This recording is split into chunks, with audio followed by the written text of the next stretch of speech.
Hello friends, जय माता दी। कैसे हैं आप सब दोस्तों। बहुत ही अद्भुत महाशिवरात्रि के साथ साथ ही होली के पहले बहुत ही खूबसूरत सोमवती अमावस्या आ रही है। 20 फरवरी सोमवार के दिन ये खास सोमवती अमावस्या है और कहा जाता है कि रविवारी अगर सप्तमी पड़ जाए, सोमवती अगर अमावस्या पड़ जाए, मंगलवार को अगर चतुर्थी तिथि पड़ जाए और बुधवार के दिन अष्टमी तिथि पड़ जाए तो ये 4 तिथियां सूर्य ग्रहण के बराबर पुण्यदायी कही गई है।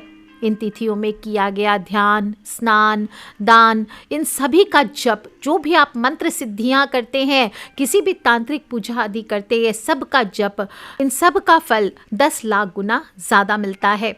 और इस अमावस्या पर तो 5 महान योग बन रहे हैं, जिसमें से सबसे ज़्यादा अद्भुत महाशिवरात्रि के बाद पड़ रही है शिव योग। और शिव योग में सोमवार के दिन जो भी मनुष्य महारुद्र अभिषेक करता है वो अपने आप में चमत्कारी होता है। साथ ही साथ होली से पहले परिघ योग बन रहा है, जो कि अपने आप में ज़बरदस्त धनदायी है। और कहा जाता है सोमवती अमावस्या पर अगर परिघ योग बन जाए तो मनुष्य को माला माल होने से कोई नहीं रोक सकता। और साथ ही साथ आप अगर अपने घर के बाहर किसी काले कपड़े में थोड़ा सा फिटकरी बांधकर आज के दिन लगा लेते हैं तो कहा जाता है कोई भी प्रकार की नज़र बाधा हो, कोई कष्ट हो तो वो द्वार से वापस लौट कर चले जाते हैं। सोमवती अमावस्या पर परिघ योग यानी 20 तारीख को सोमवार के दिन परिघ योग सुबह 11:03 तक है और इसके बाद शिव योग बन रहा है। ज्योतिष में इन दोनों योगों को हम बहुत ज़बरदस्त मानते हैं। सोमवार का दिन है तो बता ही रही हूँ, भगवान शिव को समर्पित है। तो इस दिन गंगा स्नान करने के बाद आप 1 लोटा जल सूर्य देव को अवश्य दीजिए। पितृ के निमित्त आपको इस दिन जल अवश्य देना है। और इसके बाद भोलेनाथ का अभिषेक कीजिए, पूजा पाठ कीजिए, भोलेनाथ का नाम लीजिए, कोई भी सहस्त्र नाम हुआ, शिव पंचाक्षर स्तोत्र का, लिंगाष्टक का पाठ कीजिए या सुनिए। ये अपने आप में बहुत चमत्कारी होता है। ज़्यादा से ज़्यादा ओम नमः शिवाय, ओम नमः शिवाय, ओम नमः शिवाय का जप करिए। आपके सभी प्रकार के कष्टों से आपको मुक्ति अवश्य मिलेगी। साल की पहली सोमवती अमावस्या है तो पहला योग 20 फरवरी यानी आज को है, दूसरा योग 17 जुलाई को बन रहा है, तीसरा 13 नवंबर यानी इस साल 3 ही सोमवती अमावस्या का योग पड़ेगा। और अमावस्या तिथि का प्रारंभ हो चुका है 19 फरवरी को शाम को 4:18 पर। 20 फरवरी को दोपहर को 12:35 तक अमावस्या तिथि रहने वाली है। तो उदय तिथि के अनुसार आप सभी को आज ही स्नान, दान आदि की अमावस्या माननी है। दान का मुहूर्त है सुबह 7 बजे से लेकर 8:25 तक। वैसे पूरा दिन शुभ रहने वाला है। शिव योग में आप दान कर सकते हैं सुबह 11 बजे से लेकर शाम को 6:57 तक। जो लोग भी पूजन आदि करना चाहते, भोले भंडारी को मनाना चाहते हैं, या तो प्रदोष काल में कीजिए शाम को 5 से 7 या फिर सुबह 9:50 से दोपहर को 2:15 तक आप पूजन कर सकते हैं। स्नान हो, दान हो, इन मुहूर्तों में करना विशेष माना गया है। पवित्र नदियों में, तीर्थों में स्नान कीजिए। कहीं पर भी आप कोई कुंड हो, सरोवर हो, कोई तीर्थ स्थल हो, वहाँ पर आप स्नान कर सकते हैं। और कुछ ना मिले तो घर में ही थोड़े से काले तिल डाल करके आज के दिन आपको स्नान करना चाहिए। और स्नान करने के बाद आपको स्वच्छ धुले हुए वस्त्र पहनने चाहिए। हल्के रंग के वस्त्र पहने, नीले काले वस्त्र धारण ना करें। और फिर 1 लोटा जल सूर्य देव को अर्पित करना चाहिए। सूर्य देव के जल के लोटे में थोड़ा सा आप काला तिल डाल लीजिए और सूर्य देव को अर्पित करते हुए बोले ओम सूर्याय नमः, ओम भास्कराय नमः, ओम आदित्याय नमः। और इसके बाद आप गायत्री मंत्र का जप कर सकते हैं। ओम भूर्भुवः स्वः तत्सवितुर्वरेण्यं भर्गो देवस्य धीमहि धियो यो न प्रचोदयात्। सूरज भगवान को जल चढ़ाने के बाद पितृ की आत्मा की शांति के लिए वैसे तो आज के दिन तर्पण आदि करना चाहिए। कहा गया है कि जिस घर के पितृ प्रसन्न होते हैं उस घर में सुख शांति स्वयं आती है। और अगर पितृ नाराज हो जाएं तो पूरे घर को परिणाम भुगतने पड़ते हैं। और रूठे हुए पितरों को मनाना आपको बहुत बहुत इम्पॉर्टेंट होता है, अन्यथा आप सब कुछ कर लेंगे जीवन में पर शांति नहीं मिलेगी। तो क्या करना है, सोमवती अमावस्या के दिन 1 लोटा जल, वैसे तो रोज ही देना चाहिए पर बाकी दिन नहीं भी देते हैं, तो आज के दिन 1 लोटा जल, उसमें काले तिल और थोड़ा सा गुड़ डाल लीजिए और दक्षिण मुखी हो करके अपने पितृ का नाम लेते हुए ओम सर्वेभ्यो पितृभ्यो नमो नमः, ओम सर्वेभ्यो पितृभ्यो नमो नमः ये बोल करके आपको जल अर्पित करना है। दक्षिण दिशा में कंडे पे धूनी भी देनी है। गोबर के कंडे हो तो गोबर के कंडे, थोड़ी सी खीर या कोई मिठाई ले लीजिए। और घर के दक्षिण दिशा में आपने अगर पितरों की तस्वीर आदि स्थापित कर रखी है तो उनके सामने बैठ जाइए या ऐसे ही मुख करके बैठ जाइए दक्षिण दिशा में, और वहाँ पर बैठकर पितृ के नाम की धुनी आपको लगानी चाहिए। गोबर के कंडे जला लीजिए, उसके ऊपर थोड़ी सी खीर या कोई मिठाई रख दीजिए, थोड़ा घी डाल दीजिए, थोड़ा गुड़ डाल सकते हैं। और इसके बाद ओम सर्वेभ्यो पितृभ्यो नमो नमः, ओम सर्वेभ्यो पितृभ्यो नमो नमः बोल करके हाथ जोड़ करके अपनी भूल चूक के लिए क्षमा मांगे। अपने पितृ से विनती करें कि जाने अनजाने में हमने अगर कोई अपराध किया है तो हे पितृदेव आप हमें क्षमा करें। और इस प्रकार से आपको खीर अर्पित करनी चाहिए अग्नि पर। केसर युक्त खीर हो तो सर्वश्रेष्ठ है, इससे उत्तम फलों की प्राप्ति होती है, पितृदोष में कमी आती है। सोमवती अमावस्या है और इस दिन पीपल की पूजा, विशेष रूप से पीपल पर माता लक्ष्मी का निवास भी माना गया है। तो जो लोग धन संपत्ति के लिए करना चाहते हैं, आज के दिन पीपल के वृक्ष की पूजा अवश्य कीजिए। 5 तरह की मिठाई ले जाइए, भगवान विष्णु का ध्यान करते हुए एक जनेऊ ले जाइए, साथ में उसे पीपल को अर्पित करना है। एक कॉइन ले जाइए और दीपक जला दीजिए वहाँ जा कर के। थोड़ा सा कच्चा दूध हो सके तो वो ले जाइए, काले तिल डाल करके ओम सर्वेभ्यो पितृभ्यो नमो नमः, ओम सर्वेभ्यो पितृभ्यो नमो नमः बोलते हुए आपको पीपल के वृक्ष पर अर्पित करना है।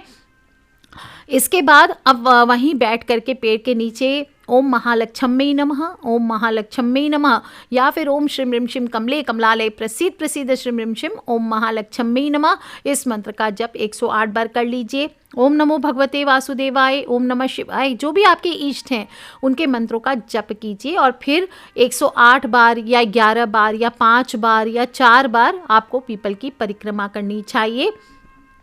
इसके बाद वहीं पर बैठे हुए जो जीव होंगे, कौवे वगैरह होंगे, वहाँ पे चिड़ियाँ वगैरह होगी, उनको थोड़े से दाने खिलाएं। इससे पितृदोष से मुक्ति मिलती है, जीवन में तरक्की के मार्ग खुलते हैं। नहीं हो तो गौ माता को रोटी खिलाइए या फिर कुत्तों को खिला सकते हैं, मछलियों को आप गोलियाँ खिला सकते हैं। तो इस तरह से जीवों को आपको इस दिन भोजन कराना चाहिए। अब आपको एक काम बता देती हूँ, अगर आपको लगता है, बहुत सारे लोग परेशान हैं कि अगर किया धरा है घर पर, किसी ने बहुत समय से कुछ बांध रखा है, तो आज के दिन आप एक छोटा सा उपाय कर सकते हैं। हर काम में अगर आपके जीवन में बाधा आती है तो आपको एक काला सूत लेना है। काला सूत आपको अपने नाप के बराबर, अपने पाँव के अंगूठे से सिर तक नाप लीजिए और फिर उसे काट लीजिए। अब इसको आप अपने ऊपर से 4 बार घुमा लीजिए उल्टी दिशा में और फिर पीपल के वृक्ष पर आप इसको बांध दीजिए, अपनी मनोकामना बोलते हुए। जो भी परेशानियां हैं, आपको कोई भी रोग दोष है, कोई किसी प्रकार का कुछ किया धरा है, जो भी प्रार्थना है वो बोलिए उस धागे को और उसे पीपल पर बांध दीजिए। एक तो आपके घर में आपके किए धरे को दूर करेगा, दूसरा आपके कामों में बाधा आ रही है, रोजगार में बाधा आ रही है, आपके जीवन में किसी भी प्रकार के नौकरी हो, व्यापार हो, इसमें परेशानियां हैं, तरक्की नहीं मिलती है, तो ये सभी को दूर करेगा। और इसको बांधने के बाद आपको अपने पितृ का ध्यान करना चाहिए। हो सके तो वहीं पीपल के नीचे बैठकर तर्पण भी कर सकते हो, और नहीं तो पितृ के नाम का जिस प्रकार जल बताया उसी प्रकार से दे के परिक्रमा करके आपको घर लौट करके आना चाहिए। जब आप घर लौट करके आएंगे तो ध्यान रखें, पीछे मुड़ करके आपको दोबारा नहीं देखना है। आप चाहें तो थोड़ा सा भोजन, वहाँ आलू की सब्जी, पूड़ी, खीर ये बना करके ले करके जाइए। आप वहाँ पर वहीं पीपल के पेड़ के नीचे बैठकर किसी ब्राह्मण को खिला दीजिए, ये भी ज़बरदस्त अच्छा होता है। सोमवती अमावस्या है और आज के दिन सुबह सुबह भगवान शिव की विधिवत पूजा आपको अवश्य करनी चाहिए। रुद्राभिषेक करा सकते तो वो कराइए। और विशेष रूप से जिनको काल सर्प दोष है उन सभी को आज के दिन 108 औषधियों द्वारा भोलेनाथ को स्नान करा करके उसके जल से स्वयं स्नान करना चाहिए। और फिर जो भी आपको दिया जाए, नाग नागिन का जोड़ा आदि, वो आपको जल में प्रवाहित कर देना चाहिए। इससे एक तो काल सर्प दोष में मुक्ति मिलती है, धन धान्य से वृद्धि होती है।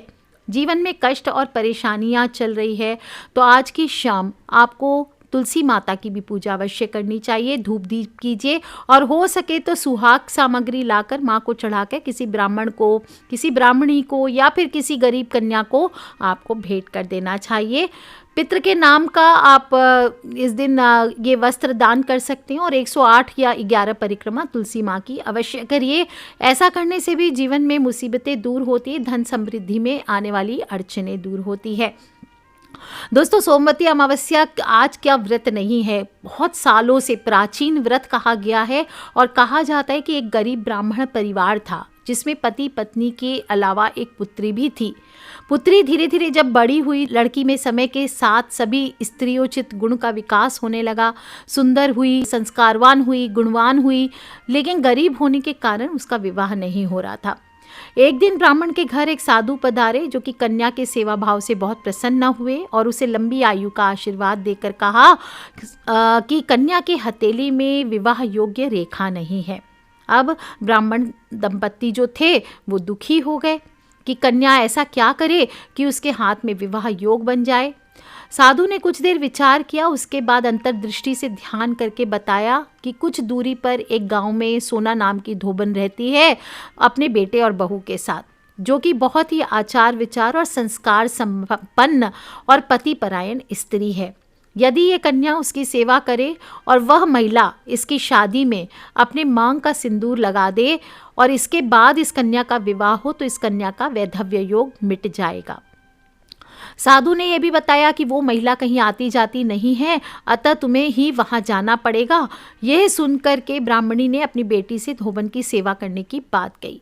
कन्या रोज नियमित रूप से तड़के ही उठकर सोना धोबन के घर जाकर साफ सफाई करके अपने घर वापस आ जाया करती। सोना धोबन अपनी बहू से पूछती कि तुम तो तड़के ही उठकर सारा काम कर लेती और पता भी नहीं चलता। बहू ने कहा, माँ जी मैंने तो सोचा आप उठ कर के सारे काम खुद खत्म कर लेती हैं, मैं तो देर से उठती हूँ। इस पर दोनों सास बहू आश्चर्यचकित हुई और निगरानी करने लगी कि कौन है जो इतनी सुबह सुबह सारा काम करके चला जाता है। कई दिनों के बाद धोबन ने देखा कि एक कन्या मुंह अंधेरे घर में आती है और सारा काम करने के बाद चली जाती है, और जब वह जाने लगी तो सोना धोबन उसके पैरों पर गिर पड़ी। पूछने लगी, आप कौन हैं और इस तरह छुप कर मेरे घर की चाकरी क्यों करती है। तब कन्या ने साधु द्वारा कही गई सारी बात बताई। सोना धोबन पति परायण थी, उसमें तेज था, वह तैयार हो गई। और सोना धोबन के पति थोड़े अस्वस्थ थे, उसमें उन्होंने अपनी बहू से लौट आने तक घर पर ही रहने को कहा। और सोना धोबन ने जैसे ही अपनी मांग का सिंदूर कन्या की मांग में लगाया, उसका पति मर गया। उसे इस बात का पता चल गया, वह घर से निराजल ही चली थी। यह सोच कर कि रास्ते में कहीं पीपल का पेड़ मिलेगा तो उसे भंवरी देकर उसकी परिक्रमा करके ही जल ग्रहण करूंगी। उस दिन सोमवती अमावस्या थी। ब्राह्मण के घर से मिले हुए पुए पकवान की जगह उसने ईंट के टुकड़ों से 108 बार भंवरी देकर 108 बार पीपल के पेड़ की परिक्रमा की और उसके बाद जल ग्रहण किया। ऐसा करते ही उसके पति के मुर्दा शरीर में कंपन होने लगा और वह जीवित हो गया। बोलिए सोमवती अमावस्या की जय। इस प्रकार से कहा जाता है, जो भी स्त्री पीपल की पूजा करती है इस दिन और भंवरी लगाती है यानी परिक्रमा करती है पीपल के वृक्ष की, उसका सुहाग भाग सदा स्थायी रहता है। और सोमवती अमावस्या पर इसी तरह से पीपल की पूजा करने से सभी देवी देवता पितृ प्रसन्न होते हैं, अक्षय पुण्य मिलता है। और इस दिन कोई भी आप उपाय करते हैं तो उसके फल भी अवश्य जल्दी मिलते हैं। सोमवती अमावस्या है तो इस दिन आपको अगर अलग अलग ग्रहों के हिसाब से कर सकते हैं, जैसे अगर आपके सूर्य ग्रह नीच में है यानी कि आपको मान सम्मान की हानि होती है, लीडरशिप क्वालिटी नहीं है, गवर्नमेंट जॉब्स में जाना चाहते हैं क्लियर नहीं हो पा रहा है या कॉन्फिडेंस की कमी है, तो आपको आज के दिन सूर्य नारायण को विशेष रूप से, जैसे मैंने अर्घ बताया, जल में काले तिल डालकर लाल पुष्प या गुड़ आप डाल लीजिए और उससे आप ओम आदित्याय नमः, ओम सूर्याय नमः, ओम भास्कराय नमः ये बोलते हुए आप अर्घ दीजिए। आपके जीवन से सभी प्रकार की गरीबी दरिद्रता दूर होकर के यश मान सम्मान में वृद्धि होगी। चंद्रमा अगर कमजोर स्थिति में है, डिप्रेशन ज़्यादा आता है, इमोशनल ब्लॉकेजेस आते हैं, तो आज के दिन गाय को दही और चावल खिलाइए, इससे मानसिक शांति प्राप्त होगी, एकाग्रता बढ़ेगी, बच्चों में कंसंट्रेशन बढ़ेगा, चंचलता कम होगी, दिमाग अगर विचलित होता है, बहुत ज़्यादा क्रोध ज़्यादा आता है तो ये नियंत्रित हो जाएगा। इस दिन दान का बहुत बहुत महत्व है और दान जो भी आप पूजन कर लेंगे इसके बाद आपको चाहे एक रोटी और गुड़ ही सही, पर आज के दिन आपको दान अवश्य करना चाहिए। आज के दिन जो भी व्यक्ति धोबी या धोबन को भोजन कराकर अपने सामर्थ्य अनुसार दान करता है उसके सभी मनोरथ अवश्य पूर्ण होते हैं। चाहे तो किसी भूखे को भोजन कराइए। इससे भी भगवान विष्णु की शिव जी के साथ साथ बहुत ज़बरदस्त कृपा प्राप्त होती है। आपके पितृ तृप्त होते हैं। घरेलू झगड़े अगर बहुत ज़्यादा है घर में तो उनका कलेशों का निवारण होता है। और आज के दिन पितर अगर प्रसन्न हो गए आपके, तो आपके जीवन में अवश्य खुशहाली आती है। पति पत्नी संबंधित विवाद हो तो भी दूर होते हैं। स्वास्थ्य हो, शिक्षा हो, कानूनी विवाद हो, आर्थिक परेशानियां हो, तो आज के दिन आपको एक छोटा सा काम करना चाहिए। जिनके पास भी हत्ता जोड़ी या सियार सिंगी या गोमती चक्र या पीली कौड़ियाँ, जो भी चीज़ें आपके पास हो, उसके सामने बैठ करके आपको एक मंत्र बोलना है, ओम महालक्ष्मी नमः या ओम श्रीम ह्रीम शिम कमले कमलालय प्रसीद प्रसीद श्रीम ह्रीम शिम ओम महालक्ष्मी नमः।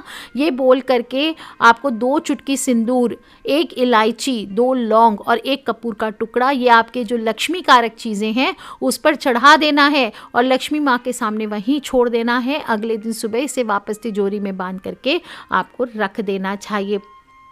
आज के दिन आप तिल के तेल का दिया भी जला करके शिवलिंग के सामने ओम नमः शिवाय, ओम नमः शिवाय, ओम नमः शिवाय या महामृत्युंजय मंत्र का जप करते हैं। ओम त्र्यंबकम यजामहे सुगंधिम पुष्टिवर्धनम उर्वारुकमिव बंधनान् मृत्योर्मुक्षीयमामृतात्, इस मंत्र का भी जप करते हैं तो आपके सभी कष्ट दूर होते हैं, आर्थिक संकट दूर होते हैं। दोस्तों 5 दान करना चाहिए आज के दिन, जो महादान कहे गए हैं, और ये है वस्त्र का दान। आज के दिन चांदी की वस्तुओं का दान कर सकते हैं, दूध और चावल का दान कर सकते हैं, काले तिलों का दान कर सकते हैं और भूमि दान बताया गया है। कहा जाता है कि यदि आप क्षमतावान हैं, संपन्न हैं, तो पितृ को प्रसन्न करने के लिए आप पितृपक्ष में भूमि का दान या फिर सोमवती अमावस्या के दिन भूमि का दान कीजिए। इसको महादान माना गया है और बड़े बड़े पापों का प्रायश्चित करने के लिए कहा जाता है आपको भूमि का दान करना चाहिए। आज के दिन कुछ कार्य हैं जो नहीं करना चाहिए। एक तो तामसी भोजन ना ग्रहण करें, नीले काले वस्त्र न धारण करें, दाढ़ी हो, बाल कटाना हुआ, शेविंग हुआ, ये नाखून काटना हुआ, ये नहीं करना चाहिए। स्त्रियों को आज के दिन बाल नहीं धोने चाहिए। और आप पूजा पाठ करेंगे, पितृ के निमित्त आप दान पुण्य करेंगे, साथ ही साथ आपको वाणी नियंत्रित रखने चाहिए। घर के बड़े बुजुर्ग हो, दूसरे हो, छोटे हो, किसी के साथ भी अपशब्द आदि नहीं बोलना चाहिए। कोई भी मांगने वाला अगर आ जाए उसे पितृ स्वरूप मान के, देवी देवता स्वरूप मान के थोड़ा सा भोजन अवश्य दान करना चाहिए। और साथ ही ब्रह्मचर्य का पालन करते हुए दिन भर ओम नमः शिवाय, ओम नमः शिवाय, ओम नमः शिवाय का जप करते हुए व्यतीत करें। और महाशिवरात्रि पर अगर आपने बाबा का जल अभिषेक नहीं किया है या रुद्र अभिषेक नहीं किया है तो ये वो दिन है जब आप इसे कर सकते हैं। तो दोस्तों अद्भुत दिन है और इसे मिस नहीं करना है। सोमवती अमावस्या है, अपने आप में बहुत ही अद्भुत शिव योग परिग योग में आई है, तो इसका पूरा फ़ायदा उठाइए और अपने फ्रेंड्स, फैमिली, मम्मी पापा, भाई बहन, बच्चे सभी लोगों से ज़रूर कहें कि इन उपायों को करें छोटे छोटे, क्योंकि हमें नहीं पता कब कौन सा उपाय कब किसकी लाइफ बदल दे। So love you all friends, take care. जय माता दी, बम बम भोलेनाथ की। भोलेनाथ आप सभी की रक्षा करें, इसी कामना के साथ आज के लिए इतना ही। Take care friends, love you all. जय माता दी, बम बम भोलेनाथ की।